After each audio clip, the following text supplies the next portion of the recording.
Olá a todos, bem-vindos para mais uma grande entrevista aqui no digital.pt e hoje voltamos à cultura, porque também é muito importante termos cultura na nossa vida. E hoje falamos de um artista que recentemente lançou mais um single e, quem sabe, não terá novidades para muito em breve.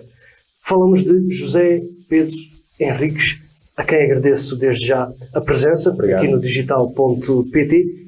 E começava esta nossa conversa por lhe perguntar como é que a música entrou na sua vida logo aos 13 anos. Sim. Bom, desde já muito obrigado também por estar aqui.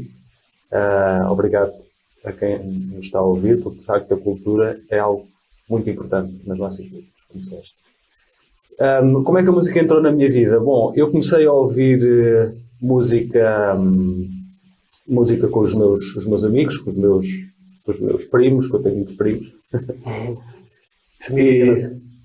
Família grande. Sim, família grande. E sempre se valorizou boa música, quer boa música nacional, quer internacional. Claro, boa é um termo um bocadinho relativo, pronto, mas eu digo música que era e continua a ser conhecida como música muito bem feita.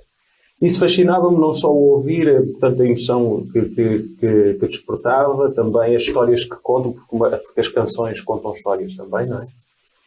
Mas também como é que aquilo era feito. Pronto, como é que se conseguia modelar ou moldar, digamos assim, uma coisa que não se vê, não é? E, de facto, a música é uma matéria-prima muito plástica, não é? Isso fascinava. Ainda hoje continua a fascinar. E continuo a apaixonar-me pela música por essa razão, porque consegue-se fazer quase tudo pela música. E ela não se vê, ela não se consegue segurar. Não se apalpa. Não se apalpa, exatamente. E então comecei como autodidata, peguei logo numa guitarra elétrica, porque gostava de música que era feita com guitarras elétricas,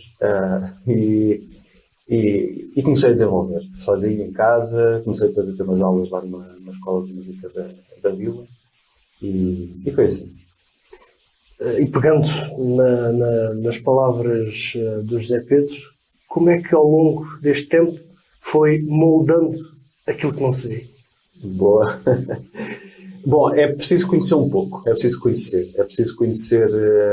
Eu tenho um amigo que já faleceu, infelizmente, que desde que eu conheci, que ele me disse uma coisa: olha, Zé, música é harmonia. E ele tinha dois sentidos para isto, não é? Música é harmonia no sentido mais lato, digamos assim, em que é harmonia no sentido em que nos une, não é? Harmoniza às vezes as diferenças maiores, não é? Mas também música é harmonia no sentido mais técnico da palavra, mais musical da palavra. Portanto, a harmonia da música é algo fascinante, e que eu, ao longo do tempo, fui conhecendo. Portanto, eu fiz um curso de jazz na Academia de Música de Alcobaça, e começou aí o meu conhecimento da harmonia da música, dos campos harmónicos. É uma coisa realmente fascinante, porque eu digo que música é matemática fluida. É matemática líquida. Porque música é matemática, é física. Mas nós conseguimos fazer beleza, não é? Nós, os músicos, e as pessoas conseguem apreendê-la como algo que é muito bonito e inspirador. E então, como é que foi? É ir conhecendo e raciocinando sobre os campos harmónicos, e isso leva-nos depois a dominar mais ou menos essa parte da música e a transmitir através disso aquilo que queremos.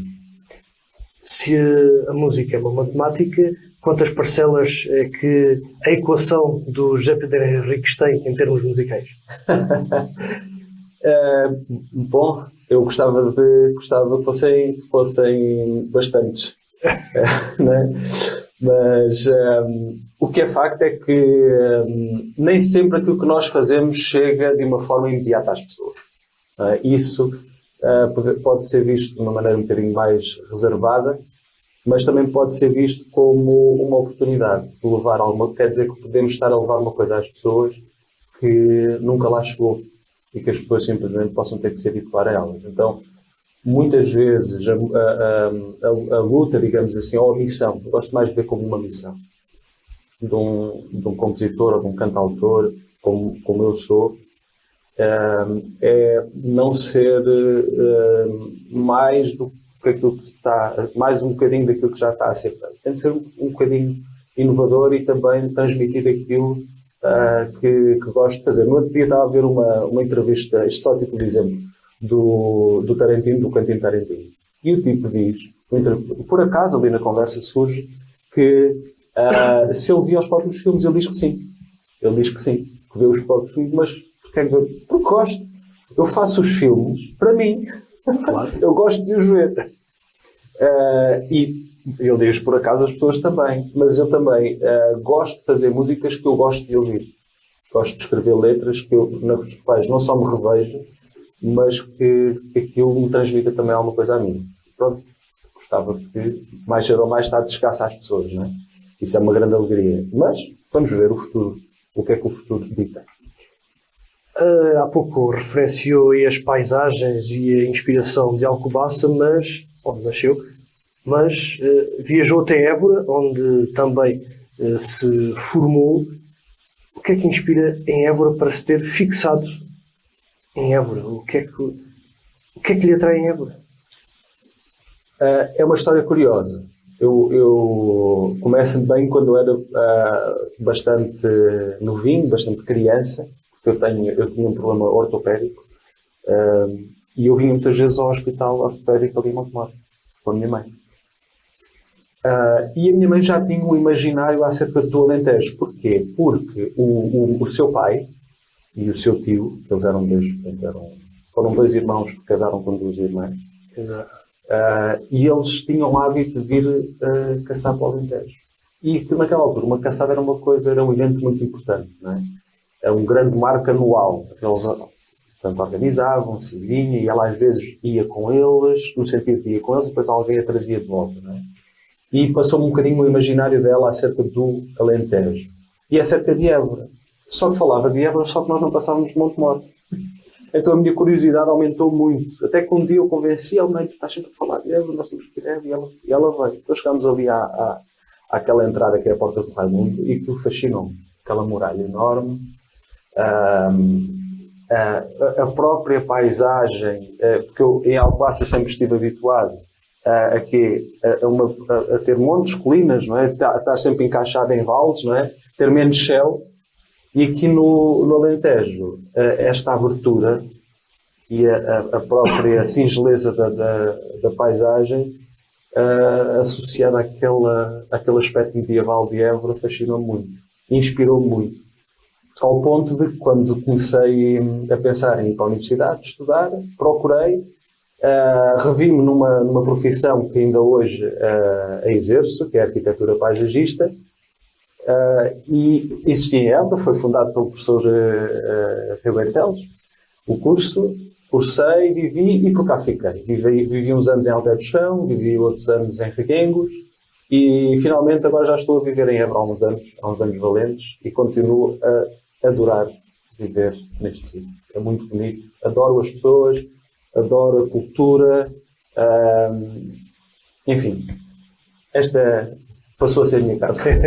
E como é que um arquiteto paisagista arquiteta e constrói e desenha as suas músicas e as suas letras? No fundo, são duas partes da minha vida que se alimentam mutuamente. Okay? Eu inspiro muito na música a partir daquilo que percepciono enquanto arquiteto paisagista, quer ao nível das paisagens, da cultura, das pessoas, porque paisagens sem pessoas não são paisagens. O ser humano é intrínseco à paisagem. Não é? E, ao mesmo tempo, aquilo que faço, que hoje percepciono na música, também me, digamos assim, é um input na minha atividade enquanto arquiteto paisagista. Claro. Ambas têm matemática, mas de forma diferente. E ambas têm narrativa também, não é? E o José Pedro Henriques já há pouco falou que cantores, autores, músico, mas principalmente também se pode considerar um bom intérprete. Sim, nós... Ou seja, gostava de ser melhor intérprete. Nesse jogo entre construir a matemática da música, de certa forma, vai interpretando todas essas equações que a música lhe dá para transmitir às pessoas. Sim. Isso é uma excelente questão. Okay? Porque, de facto, quem é cantautor, ou quem se lança nesse caminho, tem que se mentalizar que aquilo que fazemos tem que chegar às pessoas de uma forma que elas consigam percepcionar. Mas, por outro lado, o ato de composição é muito íntimo e é muito isolado às vezes, não é? Eu recentemente comecei a trabalhar com um excelente produtor, também vive cá no Alentejo, é alentejano, teve uns tempos fora, andou por esse mundo fora, voltou, dedicou-se já há uns anos também valentes à música, que é o Miguel Faria Monteiro, e ele passou a produzir alguns temas meus portanto, a partir de um certo ponto. Só esse processo de levar uma coisa que ainda era só minha e levar até eu para que começasse a passar para outras mãos, já é complicado. Depois, saber que aquilo que começamos a fazer de uma forma muito sozinha, muito isolada, desconhecida, depois vai passar para as pessoas, é uma coisa que é um processo difícil, mas que é necessário e que eu falo por mim. Nós temos que nos mentalizar que temos que expor essa parte para levarmos beleza às pessoas. Portanto, temos que nos mentalizar que há uma parte que nós tem que ficar aberta às pessoas, digamos assim. É difícil transmitir isso, portanto, no caso de intérprete, eu sou guitarrista e tenho que cantar, eu canto também, não é? Interpreto. Mas cantar é um ato não é de topless, não é? Mas nós despimos-nos, entre aspas, para que as pessoas possam percepcionar. E essa parte é uma parte que requer trabalho, requer experiência, requer também oportunidades para o fazer. Desenvolvimento mental como se fosse na matemática. Sim, também. Estou muito na matemática. Em 2017, pelo que sei, apareceu o primeiro single, nomeadamente Carne e Osso Como Tu. Uhum. Como é que é este tema? Como é que se pode classificar este tema? Uhum.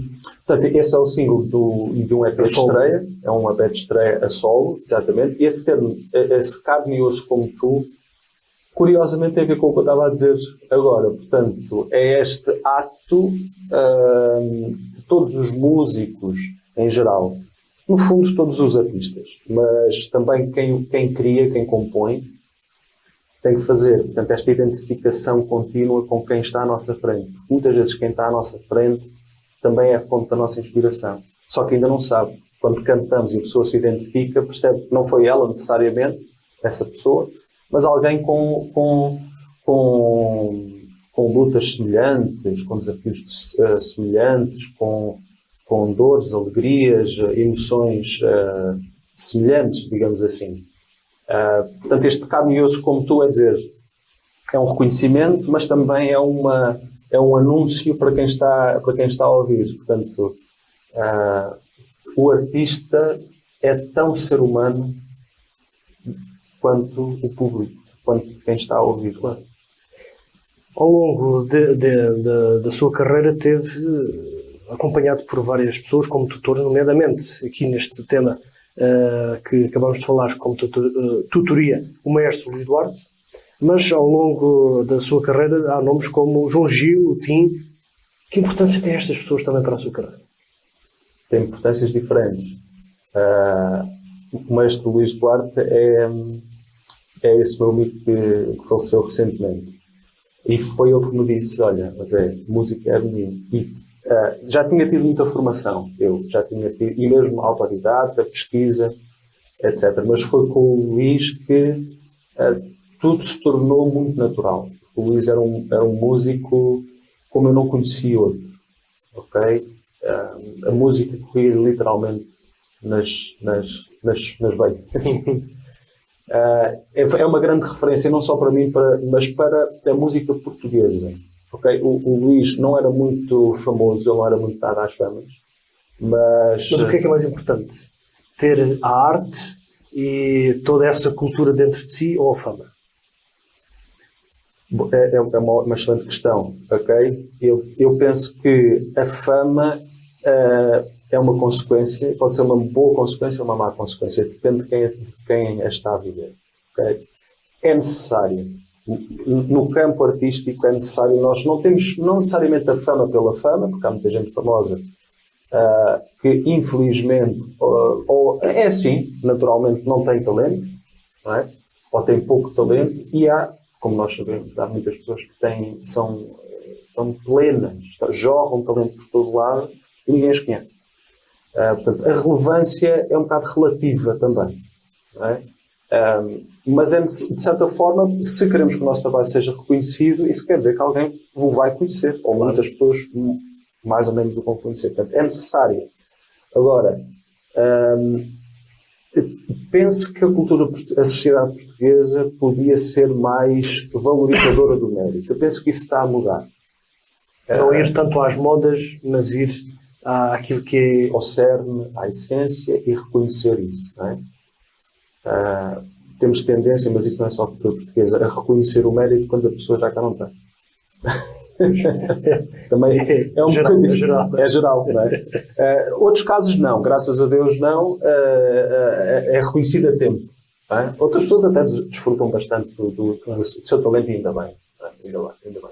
Mas estávamos a falar dos grandes nomes que eu tenho acompanhado. E íamos no maestro. No maestro, exatamente. O Luís foi uma grande referência para mim, foi uma grande referência para muitas pessoas, não só porque era um excelente músico, mas porque era uma excelente pessoa. Isso faz toda a diferença. Era uma pessoa extraordinariamente generosa, não era pretencioso. Este senhor era membro da sociedade da British Musical Society, uma coisa assim. Ele foi reconhecido porque ele era o maestro da orquestra da RTP quando o Festival da Canção ainda tinha uma orquestra. Ainda tinha. Exatamente.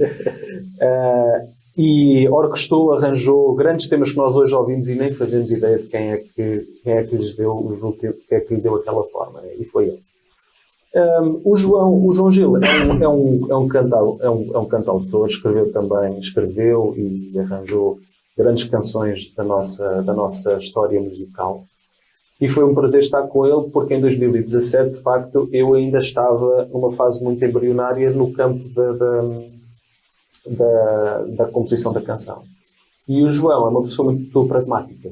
Então, é uma pessoa muito empática. Ele sabe ler as pessoas e sabe ler compositores e cantautores. Porque revê-se neles. Porque ele também é. Então, ele ajudou-me muito a criar algum distanciamento para com as minhas músicas e a dar-me as ferramentas para eu, a partir daí, ou melhorar o que já tinha, ou começar a compor de uma forma um bocadinho mais madura. Né? O Tim foi uma passagem um bocadinho mais ligeira, porque foi em 2019. Era ele o tutor do Masterclass, desse programa para os novos compositores da Antena 1, e eu já dei só uma passagem para falar do que é que estava a fazer desde 2017. E tive a oportunidade de fazer uma sessão ao vivo, de cantar uma música ao vivo, que foi o meu single de estúdio do ano passado, num dia assim. Falei um pouco com ele, mas não foi o meu tutor. Portanto, era tutor daqueles que estavam no programa nessa altura. E eu fui, no fundo, descrever um pouco o meu percurso desde 2017, desde a última vez que tinha estado mesmo no programa como participante. Já que falou em percurso, como é que o José Pedro Henriques poderia descrever até aqui o seu percurso, caracterizá-lo? Como é que poderia ser feita essa caracterização? De uma forma resumida, é muito trabalho. É muito trabalho. Mas também muitos desafios e muito prazer em fazer isto que faço, porque já andava a adiar. Lá está, eu sou músico, considero músico desde a minha adolescência. Não é? Claro que depois há todo um percurso. Não é? E nós vamos caminhando, vamos crescendo, etc. Mas é sempre muito trabalho. Eu creio que tenho vocação para isto, creio que é algo que eu faço com muito prazer, independentemente do retorno que tenho. Mas para entregarmos alguma coisa que seja válido, legítimo, com dignidade, com criatividade às pessoas, nós temos de trabalhar muito. Por causa de todo aquele processo. E todas as pessoas que se agregam também são pessoas que trabalham muito, que levam muito a sério o seu trabalho. Já não falo só do Miguel, mas também, que é o meu produtor, mas também de outras pessoas que se agregam de uma forma mais ou menos altruísta também. Claro que muitas delas estão a fazer o seu trabalho, são profissionais. Outras que simplesmente encontramos no caminho e, quer dizer, entreajudamos-nos muito, mas resume-se a muito trabalho árduo, não é? Para conseguirmos entregar uma coisa que às vezes tem 2 ou 3 minutos de duração, não é? Mas que tem muito trabalho por trás. Tem muito trabalho, mas acima de tudo são desafios que quem sente que tem vocação para determinada atividade, eu acho que estou a falar com o Hugo, uma das pessoas que sinto isso, né? Sente-se quando a pessoa está a fazer uma coisa que sente que tem vocação para isso, fala com muita alegria, independentemente dos desafios. Porque só assim é que as coisas saem bem, não é? Exatamente.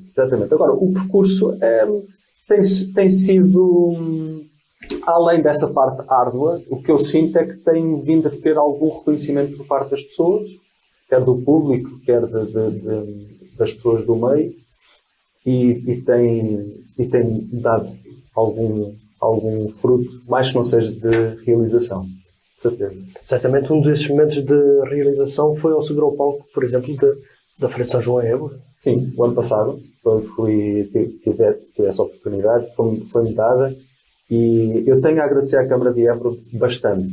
Okay? Quando eu gravei esse meu primeiro EP, eu dirigi-me à Câmara e disse: olha, eu fiz este trabalho, não é um trabalho, é um início de carreira, não é aquilo que eu sei fazer, ainda não cheguei àquilo que eu estou a fazer de melhor, mas este é o meu primeiro trabalho. Apresentei ao vereador Luciano e ao Luís Garcia, e eles prontamente disseram: ok, isto saiu-te do pelo em todos os aspectos, e reconheceram e deram-me bastantes oportunidades. Nomeadamente o Festival WhatsApp Rua, não só a mim, mas a outros artistas que viram e continuam a ver nesse festival uma oportunidade de levar ao público o seu trabalho de uma forma muito contextualizada.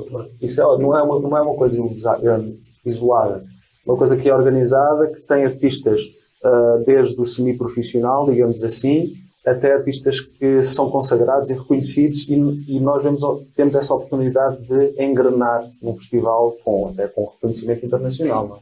É esse tipo de oportunidades que falta em Portugal para que haja uma igualdade de oportunidades entre todos os artistas?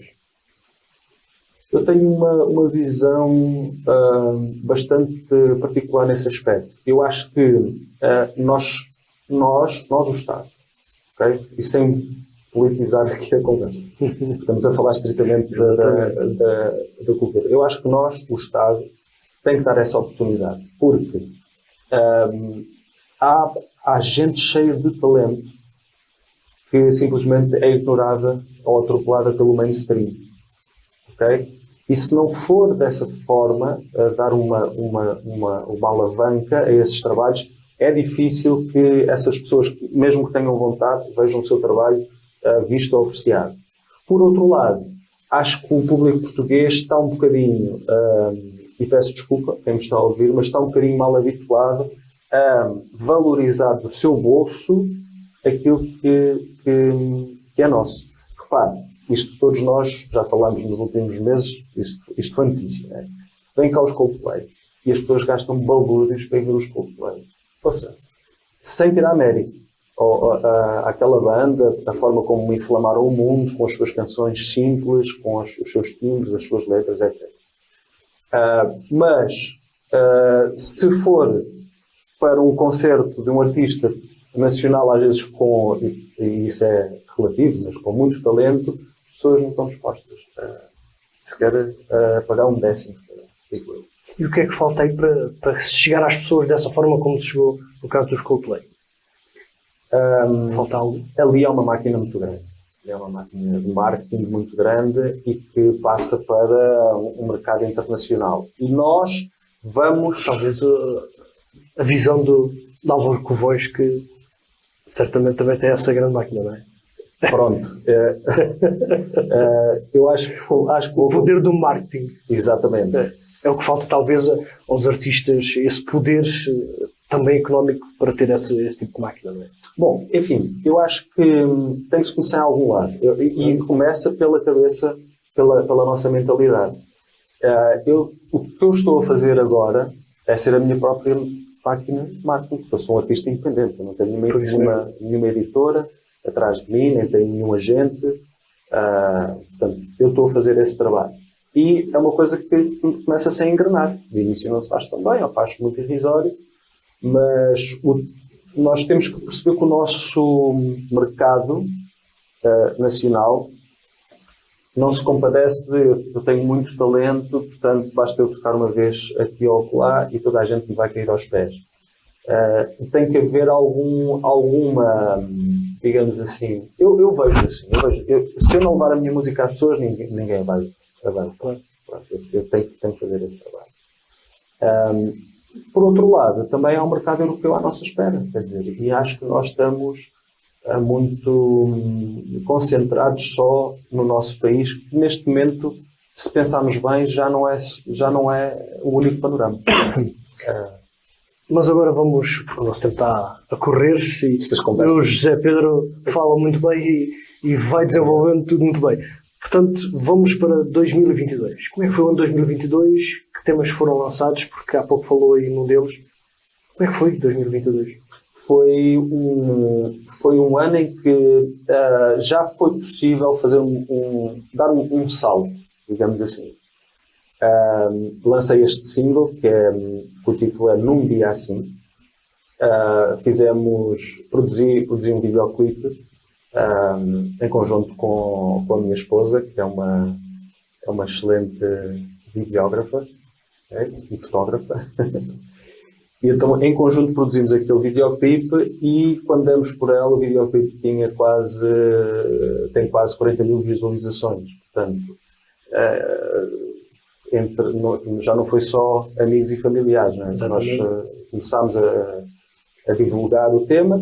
A ida à Feira de São João ajudou muito, abriu também a porta a que até pessoas de Évora reconhecessem que está a ser feito trabalho original deste género em Évora. E aconteceu-me várias vezes as pessoas passarem por mim até em contexto profissional da parte da arquitetura para dizer, então, senhor, era você que estava a tocar, era eu, sou eu. E é bom ter esse feedback. Portanto, e também a dinamização nas redes sociais, o feedback das pessoas. Foi bom. Concentrámos muito nessa música, foi produzida pelo Miguel Faria Monteiro. Portanto, foi a primeira vez que isso aconteceu. Até aí era eu que produzia os meus singles de estúdio, portanto produzi o de 2021, o de 2020. Mas eu agora entreguei, portanto, a alguém que conseguisse criar algum distanciamento à minha música, quem eu sou como artista, e os dois fomos, segundo as orientações dele sempre, mas fomos os dois tentando construir o tema, concentrámos-nos nisso o máximo possível e conseguimos fazer chegar a uma considerável fatia do público, digamos assim. Isso para mim foi uma grande vitória. Há pouco falou aí no videoclipe, é uma das apostas também do José Pedro, é criar boas, digamos, sensações com o videoclipe que apresenta. Sim. E aí, nesse caso, também com a esposa, ajuda a uma equação, a um resultado da equação melhor, não é? É uma grande alegria fazer isto com ela, fazer estes trabalhos. Ela é muito boa naquilo que faz, é muito competente. E também tem esse distanciamento. Eu vi os videoclipes e comprovo. Ok, obrigado. Acho que ela também vai gostar de saber. E consegue criar também esse distanciamento. Quem compõe, toca, interpreta, precisa disso. Nem sempre temos capacidade de nos ver ao longe. Não é? Claro. Mas, assim, faço questão de produzir o melhor possível, sempre que é possível, e tem sido possível, não é? Produzir também vídeo, porque estamos numa sociedade assim. Portanto, a sociedade hoje comunica assim. Para nós, músicos, custou engolir o sapo, não é? Porque música é música. E a música devia valer por si. E não deixa de ser assim, mas tem que ser complementada com... Ou seja, há pouco disse que a música era uma história. Neste caso é juntar-se, digamos que, o palpável a essa música. Sim, exatamente. Contribuir para que o conceito daquilo que estamos a dizer na música e na letra da canção chegue de uma forma imagética às pessoas. Porque isso alimenta o seu imaginário também. Quer dizer, a indústria da música já há muitos anos que vive assim. Não é? Claro. Mas o próprio público hoje valoriza a forma como a música depois se transporta para uma sequência de vídeo. Recentemente lançou um novo tema. Um novo tema, sim. Não tinha que largar. É um tema que eu já tinha na gaveta há algum tempo e o Miguel também me ajudou a transportar para o estúdio. Invariavelmente as coisas mudam muito, desde o ponto em que nós estávamos ali, só nós e a nossa cançãozinha, não é? Cançãozinha entre aspas. E quando passa para a mão de outras pessoas, a gente é como um filho. Uma canção é como um filho. Exatamente. É como um filho. Chega a uma altura que nós temos que perceber que temos que abrir mão e confiar que aquilo que fizermos vai valer a pena, não é? Mas ele fez um excelente trabalho. Os outros músicos também. O Luís Pinto, o Mário Moreira, a mistura feita pelo Vasco Teodoro no estúdio Plateia de Ilusões. Foi masterizado pelo Miguel Pinheiro do Arda Records e também contei com as back vocals da Mariana Caeiro e da Mia Lucas, que também são...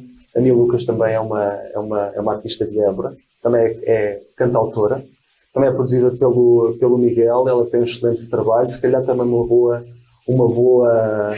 aposta para uma entrevista. Fica já no feito o desafio. Sim, exatamente. Acho que é uma boa ideia, uma excelente ideia. E contei também com elas para fazerem os back vocals. Ficou uma canção muito puxada ao folk, inclusivamente ao folk nordestino brasileiro, vai buscar um bocadinho a esse tipo de andamento. Mas também dentro do imaginário do folk tradicional alentejano e daquilo que eu percepciono como a paisagem e a cultura alentejana. Portanto, podemos dizer que é um tema que mistura sensações. Sim. Tem, não é aquilo que se percepciona à primeira vista. Okay? Tem muito há muitas referências ao nível narrativo, ao nível da letra, mas também ao nível musical. O Miguel pensa muito a música como eu, só que ele na parte da produção tem essa capacidade de o pôr cá para fora. Okay? E fica muito satisfeito com isso. E como é que o José Pedro Henriques pensa a sua música? Aproveitando agora essa deixa. Bom, a minha música não é catártica. Ou seja, não é uma coisa que eu mando cá para fora de uma forma impulsiva. Eu conto histórias, é verdade, mas também gosto de ser bastante eclético. Como gosto de muitos estilos de música, de muitos artistas diferentes e valorizo muito a qualidade e a criatividade a todos os níveis, eu vejo assim a minha canção. Eu gosto que as pessoas não olhem só para um tema, mas eu quero começar a criar um percurso e todo um cenário para as pessoas apreciarem aquilo que eu tenho a dizer e aquilo que faço. Porque a arte é contemplar. Exatamente. Contemplação ativa, não é? Contemplação ativa.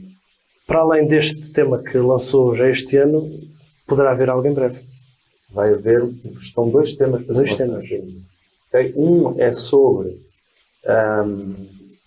a paisagem mesmo alentejana e sobre um grande arquiteto paisagista que nos deixou muito, não a nós arquitetos paisagistas, deixou à sociedade portuguesa, que é o professor Gonçalo Ribeiro Teles, que faleceu também, infelizmente, mas também já com muitos anos, não é? É acerca dele e do legado que nos deixou. Portanto, a música inspira-se no freixo, que também é uma árvore da nossa paisagem, especialmente alentejana. O freixo representa para o alentejano aquilo que a palmeira representa para os povos que vivem no deserto. O freixo tem as raízes dentro da água. Portanto, onde há um freixo, há água. Numa planície como a alentejana, o freixo... E em tempos conturbados, o freixo custa a cair. Exatamente. É uma árvore muito resistente. Exatamente. Representa a resiliência alentejana. Portanto, inspirei-me um pouco na vida mais no legado. Aliás, a música chama-se O Legado. Inspirei-me no legado que ele nos deixou, que é semelhante é representado pela árvore em si. Né? E depois há outro tema que também já está gravado, falta ser arranjado ainda, mas são esses dois que já estão prontinhos. O legado já está a ser misturado e vai ser masterizado, e um outro que mais à frente iremos falar. Exatamente. Muito bem, o tempo passa a correr e o José Pedro fala como que dá vontade de continuar, tipo as cerejas que vamos... Sim, mas o nosso tempo passa e... As perguntas ajudam. As perguntas vêm sempre no seguimento das respostas. Sim. Portanto, mas o tempo chegou mesmo ao final, portanto, deixava-lhe a câmara aberta para deixar uma mensagem a todos os fãs, os seguidores das redes sociais, recordar as suas redes sociais e deixar uma mensagem a quem segue. Obrigado, Hugo. Desde já, mais uma vez, obrigado. Obrigado por estar aqui. Isto são oportunidades únicas para chegarmos ao público. O que eu quero agradecer também às pessoas que nos vão ouvir, não é? E dizer que tenho um imenso prazer em levar a minha leitura da realidade, da sociedade, das pessoas ao público, e se quiserem seguir, podem procurar. Eu tenho um site online que é joseph.pt, portanto joseph.pt. Lá têm todas as ligações, quer para YouTube, quer para Facebook, Instagram, Spotify, Apple Music e outras plataformas. E resta-me dizer que o trabalho que nós fazemos, nós artistas fazemos em função das pessoas. E seria bom que as pessoas estivessem atentas também a esse esforço, porque fazer arte é um trabalho também. É um trabalho que dá muito prazer, que é vocacional, como é óbvio, mas que o fazemos com muita seriedade para levar beleza à vida das pessoas. Portanto, nós agradecemos a vossa valorização. Perante isto, e o que o José acabou de dizer, nada mais a acrescentar-se, é principalmente apoiar a cultura, apoiar os artistas que dão o seu trabalho e também, podemos dizer, o seu suor em prol da cultura, e há que apoiar. José, muito obrigado pela sua disponibilidade e até uma próxima oportunidade. Obrigado. Muito obrigado.